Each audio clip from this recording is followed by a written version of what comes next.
নিশ্চয়ই একটা তো অস্ত্র হবেই। এখন গ্যাসের দাম বাড়ছে যুদ্ধের কারণে, সেটা আমরা জানি। গ্যাসের দাম আরো বাড়বে। ভারতবর্ষের কূটনৈতিক ব্যর্থতার জন্য আমাদের হরমুজ প্রণালী দিয়া ভারতবর্ষের জন্য গ্যাস আসছে না, পেট্রোলিয়াম আসছে না, আমরা জানি। যুদ্ধে ভারতবর্ষের অবস্থান সম্পর্কে কংগ্রেস পার্টি পক্ষ থেকে সমস্ত কিছু বিস্তারিতভাবে বর্ণনা করা হয়েছে। কংগ্রেস পার্টি বলে দিয়েছে তৃণমূলের অনেক আগে যে ভারতবর্ষের সরকার নরেন্দ্র মোদীর নেতৃত্বে আমেরিকার কাছে আত্মসমর্পণ করেছে। সর্বপ্রথম রাহুল গান্ধী এই বক্তব্য স্পষ্ট করে দিয়েছে। এবং আজ দেশ জুড়ে শুধু পেট্রোল নয়, শুধু গ্যাস নয়, সার আকার লেগে যাবে, সিমেন্টের আকার লেগে যাবে এইরকম চলতে থাকলে। কারণ মধ্যপ্রাচ্য থেকে, ওয়েস্ট এশিয়া থেকে আমাদের দেশে প্রচুর পরিমাণ জিনিস আসে এই হরমুজ স্ট্রেট দিয়ে, হরমুজ প্রণালী দিয়ে, যেগুলো আমাদের অর্থনীতিকে বাঁচিয়ে রাখে। গ্যাসের দাম তো বেড়েছে, আরো বাড়তে পারে, টাকার দাম বাড়তে পারে, পড়তে পারে। আমাদের দেশ শুধু নয়, সারা বিশ্ব জুড়ে এক অস্থির অবস্থা তৈরি হয়েছে। আমাদের দেশে ইরানের জাহাজ এসে ফিরে যাওয়ার সময় তাকে আমেরিকা ডুবিয়ে দিল। আজকে তো মানুষ বুঝতে পারছে ইন্দিরা গান্ধী আর নরেন্দ্র মোদীর ফারাক, তাদের তেজ, সাহস, হিম্মত, দক্ষতার ফারাক তো বুঝতে পারছে। দিদি মনে করলে দিদি তেলের গ্যাসের দাম কিছুটা কমাতে পারেন। দিদি যদি মনে করেন গ্যাসের দাম কিছুটা কমাতে পারেন, কিন্তু রাজ্য মনে করতে পারে যে আমি প্রত্যেকটা গ্যাসে যতটা দাম বাড়লো ততটা আমি সাবসিডি দিয়ে মানুষকে সস্তায় আমি গ্যাস দেবো। এটা রাজ্য মনে করলে রাজ্য কিন্তু পারে। রাজ্য যদি হৃদয়তা থাকে, রাজ্যকে দাবি করবো আমি যে গ্যাসের দাম যেটা বাড়ছে, রাজ্য যেন চেষ্টা করে সেই গ্যাসের দামটা ক্ষতিপূরণ দেয় সাবসিডির মাধ্যমে, অনুদানের মাধ্যমে। আপনি সর্বত্র অনুদান দিচ্ছেন, তা গ্যাসের ক্ষেত্রে অনুদান দেন। আপনি যদি লক্ষ্মীর ভান্ডারে মা বাবা বোনদের জন্য পয়সা দিতে পারেন, তাহলে গ্যাসের জন্য পয়সা দিন, কারণ গ্যাসটা তো ব্যবহার করে মা বোনেরা, তাদের অনুদান দিন, যাতে এই গ্যাসের দাম বৃদ্ধির জন্য তাদের রান্নাঘরে যেন কোনো সংকট না হয়। আমি বাংলার মুখ্যমন্ত্রীর কাছে দাবি করবো এটা, কেন্দ্রের কাছে দাবি করবোই, রাজ্যের মুখ্যমন্ত্রীর কাছে দাবি করবো। দেখুন, আমি আবার বলছি, রাষ্ট্রপতির পরিচয় তার ধর্ম নয়, তার জাত নয়, তার জাতি নয়। রাষ্ট্রপতি ভারতবর্ষের রাষ্ট্রপতি। সে হিন্দু হতে পারে, মুসলমান হতে পারে, শিখ, খ্রিস্টান, আদিবাসী, সব হতে পারে। ভারতবর্ষের আগে কখনো আদিবাসী হয়নি, এবার হয়েছে, ভালো কথা এটা। তো সেই জন্য এটা নিয়ে অকারণে বিতর্ক তৈরি না করাটাই বাঞ্ছনীয় বলে আমি মনে করি। এখানে আসা মানে তাড়াতাড়ি ভোট এবার ঘোষণা হওয়ার ইঙ্গিত বলে আমার মনে হচ্ছে। দেখা যাক কি করতে আসছে। কিন্তু কথা যে লক্ষ লক্ষ মানুষের ভোটার লিস্টে নাম এখন উঠলো না, এই অবস্থায় নির্বাচন ঘোষণা করাটা কিন্তু, যদি করে আর কি, আমি তো জানি না, এটা বড় দৃষ্টিকটু হবে। মানুষের ভোটার লিস্টের নাম তোলার পর বা যতদিন পর্যন্ত না ভোটার লিস্টের নামটা উঠছে ততদিন পর্যন্ত যদি নির্বাচনটাকে বিলম্ব করা যায়, এটা নিয়ে ভাবনা চিন্তা করা উচিত বলে আমি মনে করি। মানুষের ভোট দেওয়ার অধিকার কোনো কারণেই বঞ্চিত হতে পারে না, নাহলে আমাদের সাংবিধানিক অধিকারকে আমরা লঙ্ঘিত করব। সেই জন্য কথাটা বলছি, গোটা রাজ্যে 60 লক্ষ, মুর্শিদাবাদে 11 লক্ষ, যে গতিতে অন্তর্ভুক্তি হচ্ছে সাপ্লিমেন্টারি লিস্টে, 5 লক্ষ 6 লক্ষ বলছে এখন পর্যন্ত হয়েছে।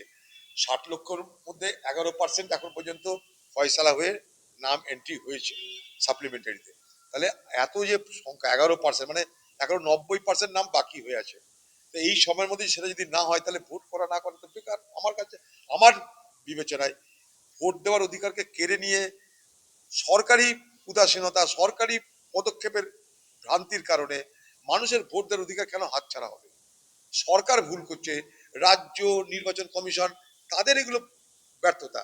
তাদের ব্যর্থতার জন্য সাধারণ মানুষ তারা কেন ভুগবে? আমার প্রশ্নটা এই জায়গাটাই। দেখুন, এগুলো কতগুলো জিনিস আছে যেগুলোকে আরামসে এড়িয়ে যাওয়া যায়। রাষ্ট্রপতি একটা দেশের সর্বোচ্চ পদের অধিকারী, সে এসছে, তার জন্য যা নিয়ম কানুন আছে সেগুলো মানলেই হয়ে যায়। এখন বাংলার মুখ্যমন্ত্রী কিছু মানবে না, সেটা আলাদা কথা। বাংলার মুখ্যমন্ত্রী, আমি নিজে মনে আছে যে আমি বিরোধী দলের নেতা, আমার জন্য দিল্লিতে যে যেখানে প্যারেড হয়, যে রাস্তা, রাজপথ যেটাকে বলে, কর্তব্য পথ এখন নাম হয়েছে, সেখানে প্রথম বেঞ্চিতে চেয়ার নাম করে লেখা থাকতো। অথচ আমি 26 জানুয়ারি, 15ই আগস্ট সাধারণত আমি আমার এলাকায় থাকতাম, আমাকে যদি নিমন্ত্রণ করে ডাকা পর্যন্ত হয়নি যে সেই এখানকার যে 15 আগস্ট হচ্ছে বা 26 জানুয়ারি হচ্ছে সরকারি অনুষ্ঠান সেখানটায় যাওয়ার জন্য। এগুলো কত অভদ্রতা। বাংলার মুখ্যমন্ত্রী অভদ্রতা করতে পরিপক্ক এবং তিনি অভদ্রতা শিখিয়েছেন। তার প্রশাসনকে তিনি যদি বলতেন যে একটা রাষ্ট্রপতি আসছে, ওই রাস্তা ঠিক করে দাও, দাঁড়ানোর জায়গা ঠিক করে দাও, আকাশ তো ভেঙে পড়তো না। সে একটা মহিলা, আপনি একটা মহিলা, একটা মহিলা রাষ্ট্রপতি, আপনি একটা মহিলা মুখ্যমন্ত্রী, কি হতো? সে যদি বলতো যে না এখানে সব সুন্দর ব্যবস্থা হয়েছে, ঠিকই আছে, সেখানটা তার তার তরফ থেকে অভিযোগ, এটা পাওয়াটাও তো আমাদের জন্য একটা লজ্জার বলে মনে করি। আর রাষ্ট্রপতির পরিচয় আমাদের কাছে আদিবাসী নয়, রাষ্ট্রপতি রাষ্ট্রপতি। এই রাষ্ট্রপতি হিন্দু হতে পারে, মুসলমান হতে পারে, শিডিউল কাস্ট হতে পারে, শিডিউল ট্রাইব হতে পারে, রাষ্ট্রপতি রাষ্ট্রপতি, সর্বোচ্চ পদে তিনি আসেন। তার জন্য যে সমস্ত প্রোটোকল আছে, নিয়মকরণ আছে, সেটা মানলেই হয়। এখন সব ব্যাপারে আমি যুদ্ধ করব, কিছু মানবো না, ভারতবর্ষের মধ্যে পশ্চিমবঙ্গ একটা আলাদা রাষ্ট্র, এটা তো হতে পারে না। কতগুলো জিনিসকে এড়িয়ে যাওয়া যায়, পশ্চিমবঙ্গের মুখ্যমন্ত্রী সেটাকে বিতর্কের মধ্যে নিয়ে আসতে ভালোবাসেন।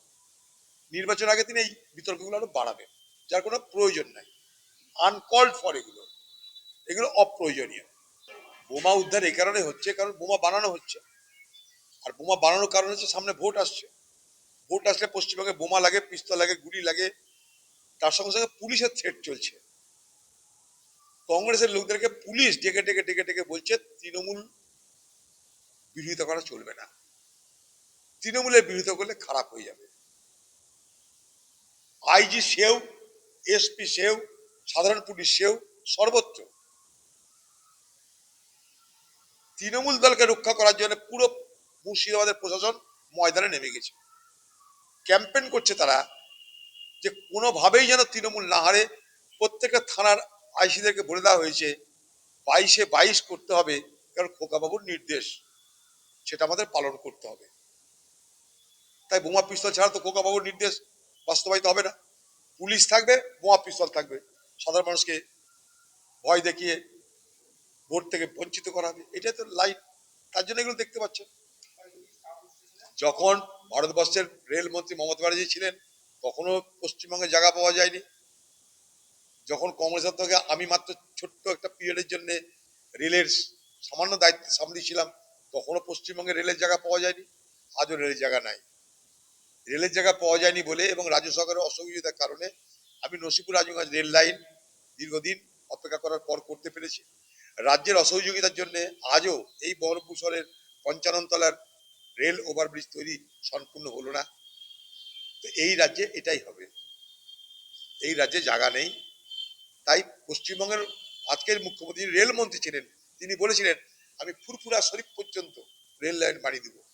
ফুরফুরা শরীফের রেল লাইন ফরফরা হয়ে গেছে।